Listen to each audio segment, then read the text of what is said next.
రాహుల్ గాంధీ నాయకత్వం, ప్రశాంత్ కుమార్ గారి నాయకత్వం,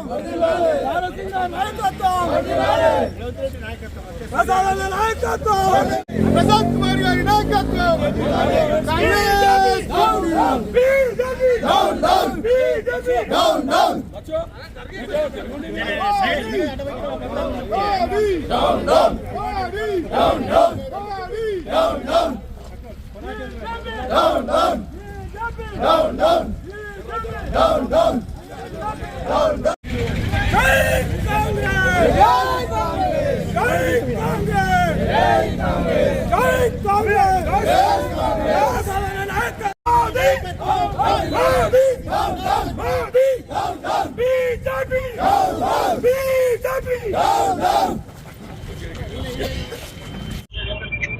కేంద్రంలో బీజేపీ ప్రభుత్వం చేస్తున్నటువంటి అక్రమ కేసులకు నిరసనగా ఈ రోజు ఈ ధర్నా కార్యక్రమం నిర్వహించడం జరుగుతుంది.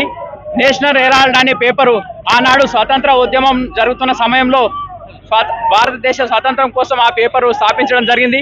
నేడు మనం ఈ రోజు అందరం స్వేచ్ఛగా జీవిస్తున్నాం అంటే స్వాతంత్రం రావడం వల్లే. ఆ స్వాతంత్రం రావడంలో కీలక పాత్ర పోషించినటువంటి నేషనల్ హెరాల్డ్ పేపర్ పై అక్రమ కేసులు పెట్టి మస్తు చాలా ఇబ్బందులకు గురి చేసి 10 సంవత్సరాల నుంచి కేంద్ర ప్రభుత్వం అయినటువంటి మోడీ, అమిత్ షా వాటిని కోర్టు కొట్టివేయడం జరిగింది.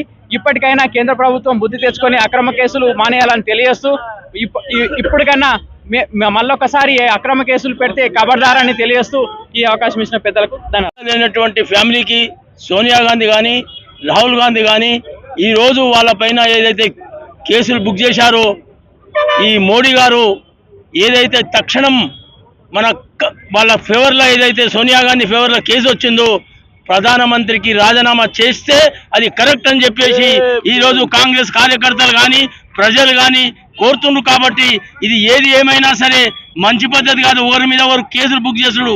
కానీ వాళ్ళ ఫ్యామిలీకి, ఎందుకంటే వాళ్ళ ఫ్యామిలీ మొత్తం మన భర్త రాజీవ్ గాంధీ గారు ఈ దేశానికి ప్రాణం ఇచ్చినటువంటి వ్యక్తులతో మీద మీరు అంత కేసులు బుక్ చేస్తుంటే అది న్యాయం, ధర్మం, అది మీకే వదిలేస్తాం.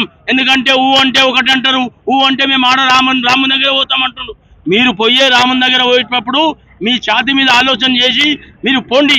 ఈరోజు కాంగ్రెస్ కార్యకర్తలు గట్టిగా సోనియా గాంధీ కానీ రాహుల్ గాంధీ కానీ మన ప్రసాద్ కుమార్ గారి నాయకత్వంలో కానీ రేవంత్ రెడ్డి గారి నాయకత్వంలో కూడా మేమందరం పనిచేస్తున్నాం. కాబట్టి వికారాబాద్ ప్రాంతం మటుకు ప్రసాద్ కుమార్ నాయకత్వంలో పనిచేస్తున్నాం. కాబట్టి ఈరోజు డిసిసి ప్రెసిడెంట్ కొత్తగా వచ్చినాక కూడా ఆయన ధైర్యంగా ఇది ప్రోగ్రాం పెడదామని చెప్తే తప్పకుండా ప్రసాద్ కుమార్ గారిని అడిగి ఈ ప్రోగ్రాం పెట్టుండని చెప్పడం కూడా జరిగింది. కానీ ఇప్పుడు మల్లేశం గారు, ఇప్పుడు మా రాజశేఖర్ గారు, లక్ష్మణ్ గారు, నాతో పాటు ఉన్నటువంటి మాజీ మున్సిపల్ కౌన్సిలరు తాండూరు నుంచి వచ్చినటువంటి మార్కెట్ కమిటీ చైర్మన్, ఏది ఏమైనా సరే మేము కాంగ్రెస్ పార్టీకి ఎప్పుడైనా రుణపడి 50 సంవత్సరాల నుండి కాంగ్రెస్లో వస్తే పోతే సరే కానీ కాంగ్రెస్ పార్టీలో ఉన్నాం. కాబట్టి మీరందరూ కూడా ధైర్యంగా ఉండాలి, ప్రసాద్ కుమార్ నాయకత్వం గట్టిగా చేయాలని చెప్పి మీ అందరికీ. ముఖ్యంగా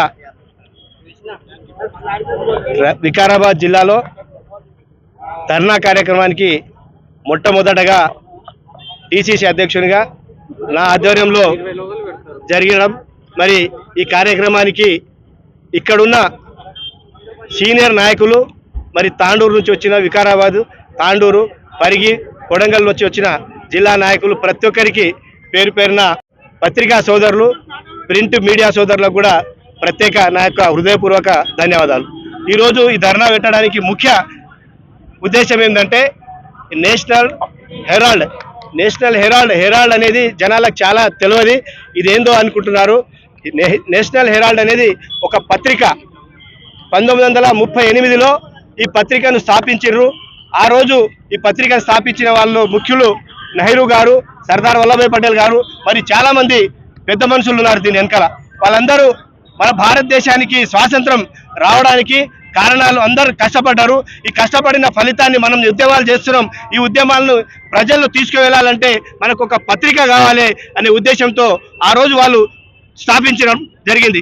కానీ ఈ పత్రిక రాను రాను కొద్దిగా క్షీణించి మూలపడ్డ తర్వాత 2004లో ఈ పత్రికను యూపీఏ గవర్నమెంట్ వచ్చిన తర్వాత ఈ పత్రికలో మరి దాదాపుగా మరి కాంగ్రెస్ పార్టీ పత్రికను తేవాలి, మరి ఈ పత్రికను మరి ఈ ప్రజల్లో కాంగ్రెస్ పార్టీ చేస్తున్న సేవలను అందరినీ ప్రజలకు తెలపాలనే ఉద్దేశంతో ఈ పత్రికను దాన్ని మళ్ళా ముంగలికి తీసుకొచ్చి కొంతమంది నాయకులు మరి ఇతరత్ర శిక్షణ సంస్థలు వాళ్ళందరూ కలిసి దీనికి డొనేట్ చేసి పత్రికను ముందరికి తీసుకురావడం జరిగింది.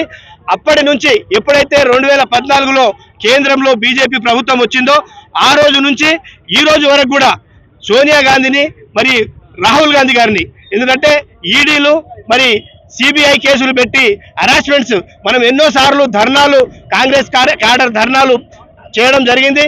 మరి వారికి మద్దతుగా ప్రజలు మొత్తం కేంద్ర నేషనల్ నుంచి ప్రజలందరూ మద్దతు తెలపడం జరిగింది.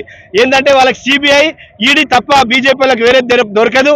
ఎవరిని పీడించినా ఎవరైతే నాయకత్వం ఉందో వాళ్ళని పీడిస్తే సిబిఐ కేసులు లేకుంటే ఈడీ కేసులు పెట్టి వాళ్ళని డ్రాప్ చేసి పార్టీలో కలిస్తే ఆ కేసులన్నీ మాఫ్ అయ్యేటివి. పార్టీలో గడవకపోతే కేసు మళ్ళీ నడుస్తుండేది. అటువంటి కేసులు పెట్టి హరాస్మెంట్ చేసుకుంటూ ఉంటే ఈ కార్యక్రమం బీజేపీ వాళ్ళు పెట్టుకున్న దాన్ని మొన్ననే ఢిల్లీ హైకోర్టులో మరి ఈడీకి దీనికి ముఖం ముక్కు ఏమీ లేదు, ఎందుకు ఈ కేసులు పెట్టుకున్నారని అట్టి కేసులు డిస్మిస్ చేయడం జరిగింది.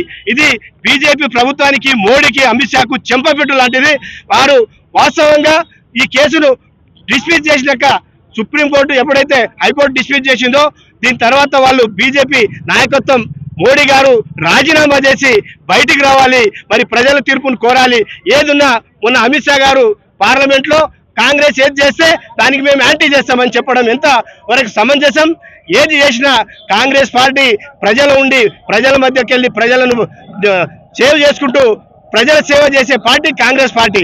ఈరోజు బీజేపీ మత ప్రచారం చేసుకుంటూ మతోన్మాదులను బీజేపీ చేసి హిందూ, ముస్లిం, సిక్, సాయి అని మతాలను విడదీసుకుంటూ ఈరోజు పరిపాలన చేస్తున్నది. ఇది ఎంతవరకు మంచిగా బాగలేదు. కాబట్టి ప్రతి ఒక్క ప్రజలు గమనించాలి, ఏదైతే బీజేపీ వాళ్ళు చేస్తున్న మూర్ఖత్వము పరిపాలన ఉందో దీన్ని గమనించి మరి దీన్ని పారదోలియడానికి మనమందరం సిద్ధమయ్యి సోనియా గాంధీ, రాహుల్ గాంధీ గారికి తప్పకుండా వాళ్ళ వెన్నుంటూ ఉండి కాంగ్రెస్ పార్టీ ఉంటుందని చెప్పుకుంటూ అవకాశం ఇచ్చిన అందరికీ ధన్యవాదాలు చెప్పుకుంటాం.